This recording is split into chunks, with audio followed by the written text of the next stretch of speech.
અને મહેસાણામાં આવેલા તોરણવાડી માતાના ચોકને હેરિટેજ લુકમાં વિકસિત કરવાનો પ્રોજેક્ટ શરૂ કરવામાં આવ્યો હતો.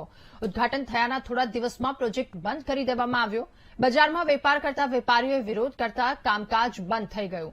જોકે સ્થાનિકો વિસ્તારના વિકાસની રાહ જોઈ રહ્યા છે. વિસ્તારનો વિકાસ કરવા માટે લોકોએ ભેગા થઈ ધારાસભ્યોને રજૂઆત પણ કરી હતી. છતાં કોઈ જ કાર્યવાહી ન થતા લોકોમાં રોષની લાગણી ફેલાઈ છે. સ્થાનિકોએ 15 દિવસમાં પ્રોજેક્ટ ફરી શરૂ કરવાની માંગ કરી છે. જો બંધ થયેલું કામ ફરી શરૂ કરવામાં નહીં આવે તો જન આંદોલનની ચીમકી પણ ઉચ્ચારાઈ છે. પહેલી તો વાત એ કે વેપારીઓ જે એના ચોકના ખરા એ કોઈ માલિકી હક ધરાવતા નથી, બધી ટ્રસ્ટની મિલકત છે.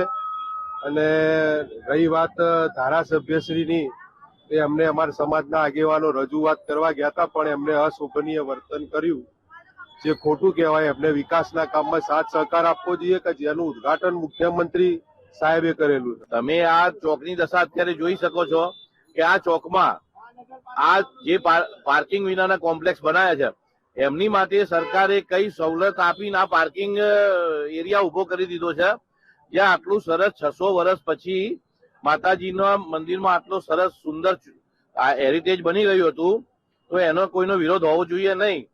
તો અમારા મહેસાણાના ધારાસભ્યને એક વિનંતી છે કે તમે અમારી વાત સાંભળો અને તમે આ જે પ્રોજેક્ટ રદ કરાયો છે એને પુનઃ શરૂ કરાવવા માટે કમિશનર સાહેબને તમે મૌખિક રજૂઆત કરો તો અમારો આ પ્રોજેક્ટ શરૂ થાય.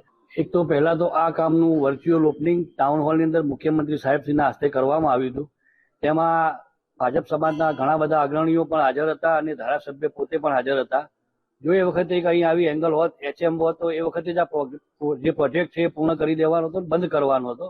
પરંતુ એવી કોઈ વિધિ તો થઈ જ નથી અને ડાયરેક્ટ 16 તારીખ પછી આ જે પ્રોગ્રામ થવાનો હતો એ બધો બંધ કરી દેવામાં આવ્યો. એના માટે સમાજના સર્વે લોકો ધારાસભ્ય સાહેબશ્રીની ઓફિસે પણ ગયા હતા. ત્યાં તેમને બરાબર જવાબ અમને નથી મળ્યો. એથી આનું જો ઉગ્ર આંદોલન બી કરવું પડે તો ઉગ્ર આંદોલન પણ અમારો સમાજ ને બધા સર્વે સમાજ સાથે